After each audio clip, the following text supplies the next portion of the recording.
कृष्ण जी से अर्जुन कहने लगे, ये भक्त बेचारे ब्राह्म मुहूर्त में उठते हैं, नहाते हैं, धोते हैं, माला फेरते हैं, फिर आपके दरबार में जाते हैं, पूजा करते हैं, नैवेद्य अर्पित करते हैं, खुद भोजन करें उससे पहले आपके भोग लगाते हैं, इनको दुख क्यों दे रहे? दुख मेट दो ना।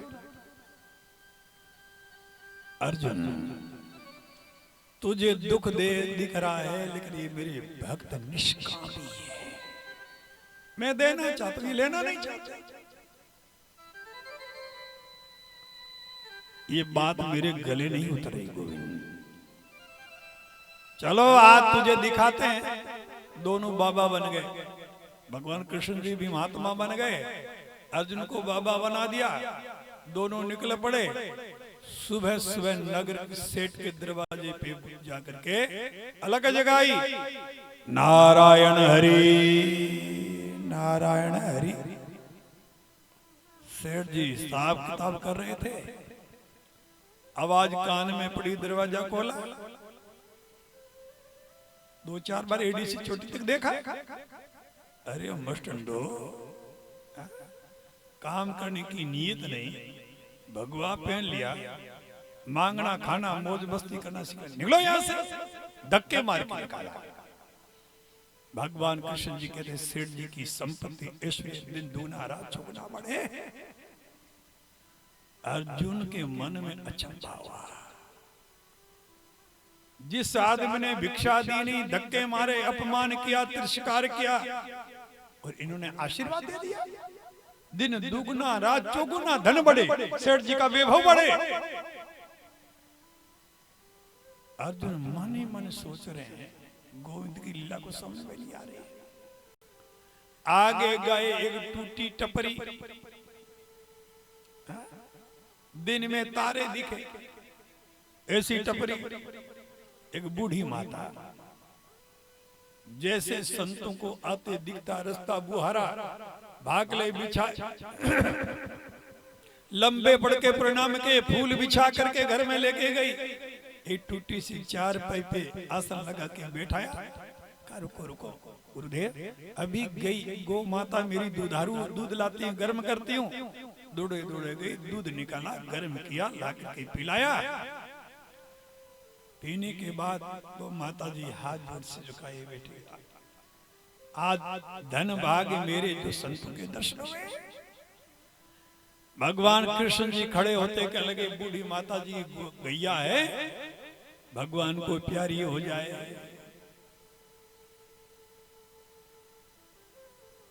अर्जुन का चेहरा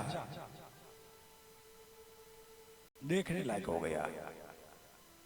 जिसने अपमान किया, जिसने तिरस्कार किया, जिसने बेइज्जती करके धक्का देके घर से निकाला, उसको तो आशीर्वाद दिया, दिन दुगना रात चौगुना लक्ष्मी का ढेर लग जाए।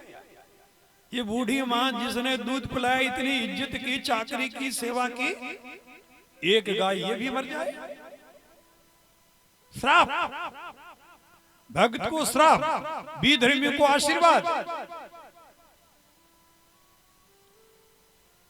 अर्जुन देख रहे हैं, गोविंद कहने चलो प्रभु, चलेंगे तो सही, मेरे कुछ समझ में नहीं आया, आपने ऐसा क्यों किया? भगवान कहने लगे, ये बूढ़ी मां जितना प्रेम मेरे से करती है, इससे ज्यादा इस गाय से करती है। और बुढ़िया के केवल 7 ही दिन बचे, 7 दिन तो मेरे पास आने वाली है। अगर बुढ़िया के 7 दिन पूरे रह गए, गाय अगर पीछे रह गई, इसका मन गाय में रह जाएगा, दोबारा मर के गाय बनना पड़ेगा। इसलिए जगत में इसका मन नहीं जाए, इसलिए मैंने इसका मार्ग साफ कर दिया। गाय रहेगी नहीं तो मन जगत में रहेगा, एक ही तो है इसका सारा। फिर मैं बचा, मन मेरे में रहेगा। अंत काले मामे सुरन मुक्त्वा कलेवरम, अंतिम समय में मुझे याद करके शरीर छोड़ेगी, सीधे इस ज्योति में आकर के मिल जाएगी। ये तो समझ में आ गया। सेठ को आपने कहा दिन दुगना रात चौगुना, कहा भैया उसका मन उठते बैठते सोते जागते केवल एक धन का ही चिंतन करता है। इसलिए मैंने कह दिया सेठ को इतना धन मिले, मरते समय मन है वो धन में रहे, और मन धन में रह गया मरेगा तो नाग बनेगा, और धन के लालच में इसी के बेटे इसको ठिकाने लगा देंगे। बेटे जान ही नहीं पाएंगे हमारे पिताजी है। शेठ जी नाग देवता बने हुए चक्कर काटते रहेंगे। भगवान की कृपा, प्रभु की लीला साधारण इंसान की समझ से बहुत परे है। अब आपको सेठ बनना ठीक लग रहा है कि बुढ़िया बनना? तो बेटों के लिए डांग आप ही लाके दे दो, कहा बेटा मेरे लिए मैं नाग देवता बन के आऊंगा तो मेरी मुक्ति कर देना। सेठ बनना चाहते हो या भगवान के पास जाना चाहते हो? सेठ बनोगे तो नाग बनना पड़ेगा, और भक्त बन गए तो भगवान से मिल जाओगे।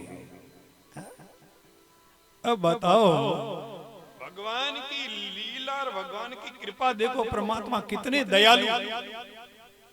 इसलिए भगवान जाम्बो जी कह रहे हैं भोम बली कृष्ण भी भला, ये अच्छी भूमि मिली है, मानो तन मिला है, मौका आया है भजन करने का। जी भर के भजन कर लो ताकि भवबंधन की निवृत्ति परमानंद की प्राप्ति हो जाए। और जो स्तन से भजन करने लग गए उनको कहा तुम्हें पेरा लगा के भजन करना है। दिल भीतर चोर न जाए। घरों में तो चोर घुसते आपने सुना है। जाम्बू जी कह रहे हैं दिल, इस गढ़ के अंदर एक और ठिकाना है दिल, दिल भीतर चोर नहीं जाए। इसका मतलब आपका दिल बड़ा लंबा चौड़ा जिसमें चोर घुसेगा, है ना? क्यों? तो चोर भी तो 4-5 फीट लंबाई होगा। चोर छोटे छोटे होते हैं, चींटी की तरह, मच्छर की तरह। वो चोर जब चोरी करते हैं कुछ तो ताकत होती है तभी चीज उठाते होंगे ना। दीवार पे चढ़ते हैं तो कुछ तो ताकत हो तभी चढ़ते होंगे। दिल भीतर चोर ने जाई। तुम्हारे मन में आता कि चोरी करे हमारे? माला फेरते हो, जप करते हो, तप करते हो, दान करते हो, पुण्य करते हो, यज्ञ करते हो, संध्या वंदन करते हो, ये जो धन इकट्ठा होता था खजाना बन गया। आपका मन करता कि इस खजाने को कोई लूट ले? तो जाम्बू जी भगवान कहते हैं गुरु प्रसादे काया गढ़ खोजो। खोजबीन शुरू करो। कोई चोर गढ़ तो लंबा चौड़ा होता है ना, लंबी चौड़ी जगह में छिपने की कई जगह होती है। तो इस गढ़ में कई ठिकाने हैं छिपने के। चोर कोई हो, चोर तो नुकसान करता है। तो अब दिमाग में ये बैठा हो वो कौन से चोर है जो दिल के अंदर घुस सकते हैं।